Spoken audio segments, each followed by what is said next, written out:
Welcome to Philopsych. You've always felt it, haven't you? That quiet tension beneath your interactions with women. A push and pull you couldn't explain, only feel. You sensed something wasn't quite what you were told, but you didn't have the words.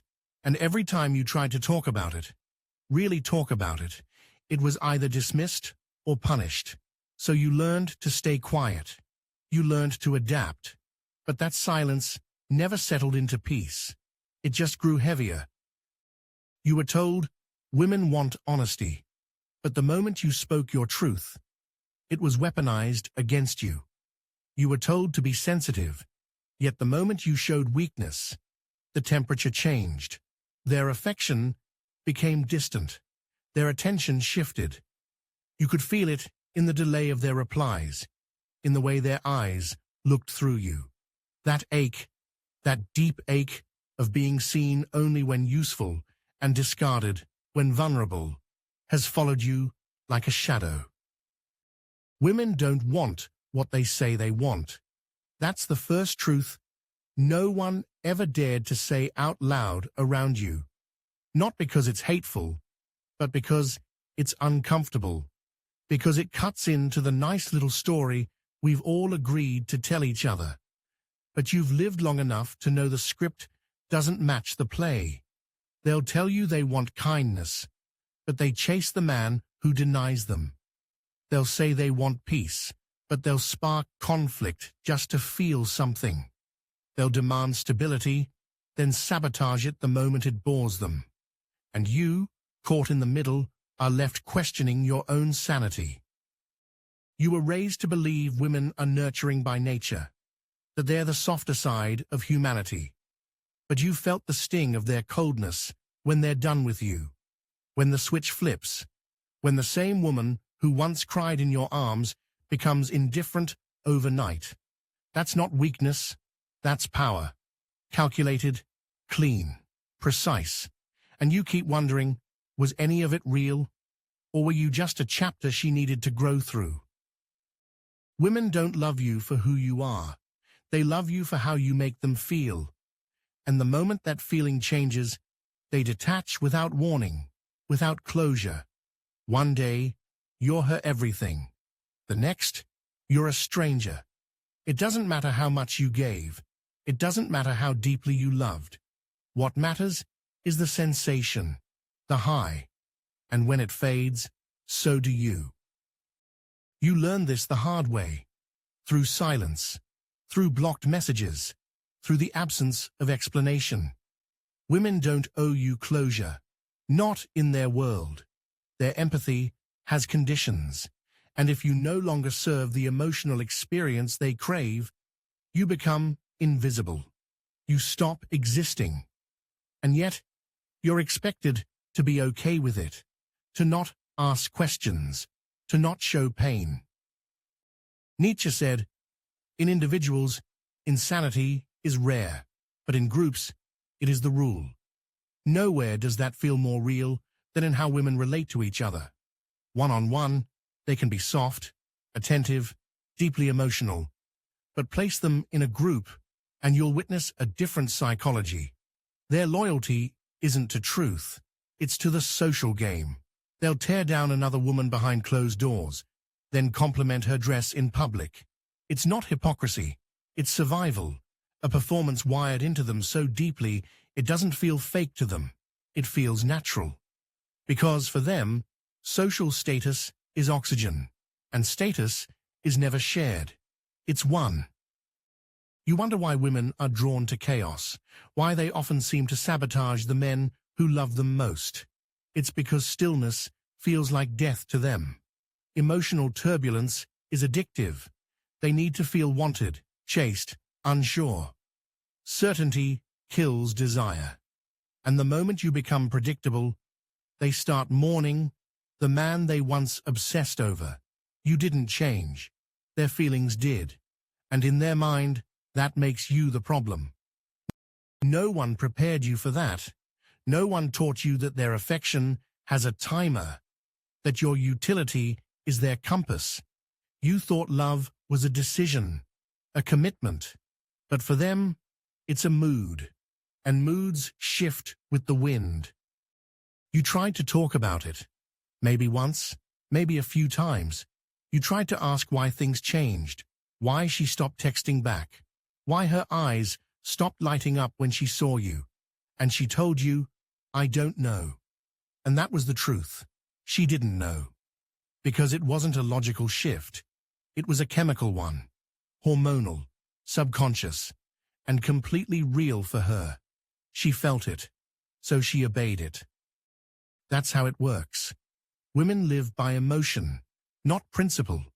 And when their feelings change, their reality changes. You're left holding the pieces of a promise she no longer remembers making. And you start thinking, maybe you were too sensitive.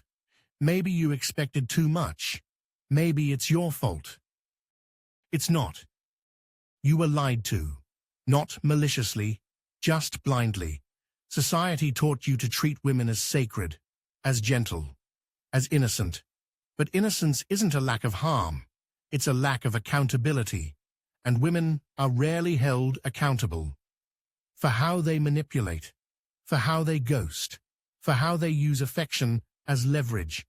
They don't need to be monsters to cause pain. All they need is silence, indifference, emotional detachment, and the freedom to walk away without consequence. You were told to earn her love, to prove yourself, to make her laugh, feel, open up. But no one told you the rules keep changing, that the more you give, the less she values. That love for her isn't about who's kind, it's about who's scarce, who's distant, who's slightly out of reach. Because in that distance, desire lives. And when you make yourself too available, you kill the mystery. And without mystery, there's no magnetism. So you played the nice guy. You listened. You cared. You gave your best.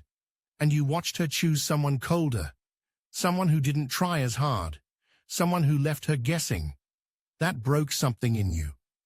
Because it taught you that love isn't fair. It's not moral. It's not about good or bad. It's about power, tension, intrigue. It's biological. And once you see it, you can't unsee it. You started to notice the patterns, how women test men not to hurt them, but to feel safe, to feel excited, to confirm you're strong enough to handle them. And if you fail those tests, if you react, explain, plead, you confirm their deepest fear, that you're not grounded, that you can't lead, that you can't be trusted with their chaos. Because that's what women carry. Chaos. Emotional. Social. Psychological. And when they let you in, they're handing you that storm and hoping you won't drown in it. If you do, they lose respect. If you don't, they fall deeper. That's the paradox. They'll push to see if you break, not because they're cruel, but because that's how they know who you are. You keep trying to be loved the way you love, with honesty, with devotion, but you're not them, and they're not you. You seek stability. They seek sensation. You crave depth. They crave energy. You build. They flow. And unless you understand that, you'll keep losing yourself trying to be what they say they want. You've seen how they rewrite history, how they tell their side of the story with tears and trembling lips. And people believe them, because emotion is a weapon, and women are masters of wielding it. Not always on purpose, not always consciously, but effectively. They don't need evidence. They need empathy, and the world gives it to them without question. You start to doubt everything, her compliments, her tears, her apologies, because you've seen how quickly they vanish when someone more exciting walks in, how quickly loyalty fades when novelty calls. It's not about betrayal, it's about momentum. Emotional novelty trumps moral memory, and you were just a chapter. But that doesn't mean you were worthless. It means you were real. and real isn't always valued, not in a world addicted to the next thrill.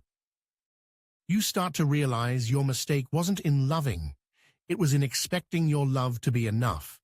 It was in thinking that doing everything right would guarantee something lasting. But women aren't equations. They're ecosystems, ever shifting, and if you don't adapt, you get left behind. But adaptation doesn't mean becoming cruel. It means becoming honest, with yourself, with them, about what they're wired to respond to, about what you're willing to tolerate, about how much of yourself you're willing to bend before you break. You don't need to hate women to understand them. You just need to stop lying to yourself. Stop worshipping an illusion. Stop expecting fairness in a game built on instinct, not ethics. You can still love them, deeply, fiercely, but only when you see them clearly, not as angels, not as monsters, but as complex, reactive creatures, driven by forces they don't always understand. Just like you keep asking why she pulled away, why she went from passionate to distant, why she made promises with her eyes and broke them with her silence. It's because you stopped being a mystery. You stopped being the challenge. And when a woman feels too safe, she stops feeling alive. That's the tragedy of modern intimacy. Safety is rewarded with boredom, and unpredictability with obsession. You were taught that consistency wins hearts, but what they crave, deep down, is the emotional roller coaster, the highs and lows, the unpredictability that mimics danger without ever becoming it. That's why they chase the man who won't text back. That's why they fantasize about the one who never fully commits. It's not because they're broken. It's because they're wired for arousal by tension. And you, being too present, too available, too transparent, accidentally gave them what they didn't want. Comfort. And comfort to them feels like suffocation. You thought you were being respectful, that by opening up and being emotionally available, you were building trust. But what you were really doing was showing your hand too early. And once they saw everything, they lost interest. Not because you weren't enough, but because there was nothing left to uncover. They need the chase as much as the closeness, the contrast, the drama, the story. She might still talk about loyalty, about wanting someone who's there for her. But watch her actions. Watch who she gives her time to. Watch who she loses sleep over. It's never the one who gives her everything. It's the one who gives just enough to make her hope.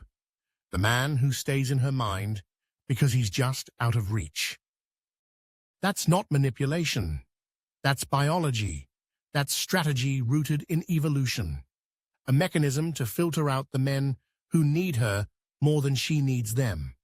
Because when she senses that imbalance, she knows instinctively that she holds the power. And power kills attraction. You've seen it, haven't you? The moment you started caring more, she started drifting. The more you chased, the more she withdrew. You called more. She answered less. You explained. She dismissed. You apologized. She grew colder. And all the while, you were thinking if you could just find the right words, the right gesture, she'd return to who she was. But that version of her only existed when you were a question, not an answer. She didn't fall for your kindness. She fell for the image of you she created in her mind. And once reality set in, once your flaws became visible, the illusion cracked, and with it, her desire. You keep trying to fix what was never broken. You keep thinking love should be fair, should be earned, should be loyal. But women don't operate in logic. They respond to energy, to emotional volatility.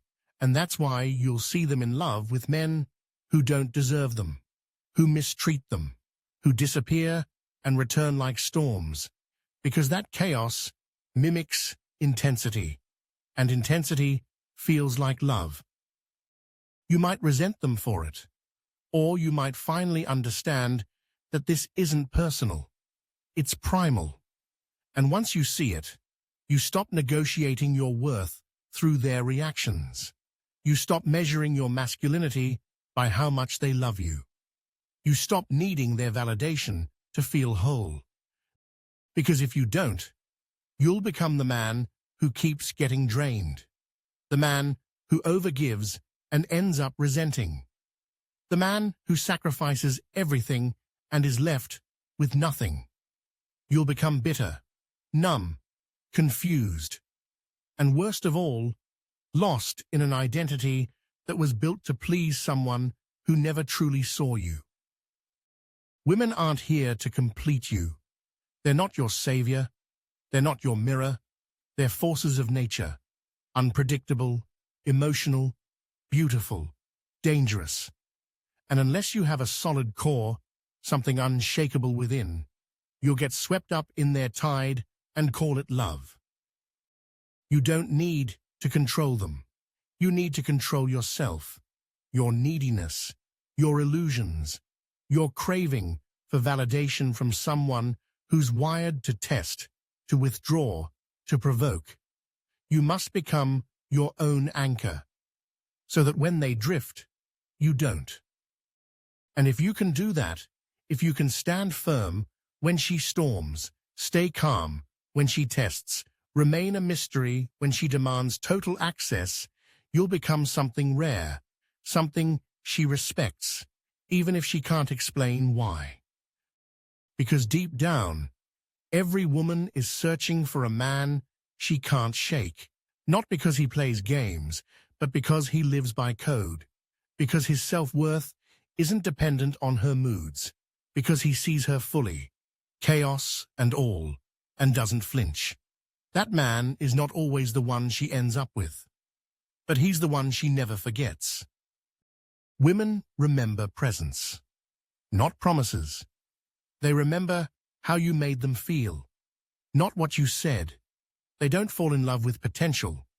They fall in love with perception, the version of you that sparks their imagination.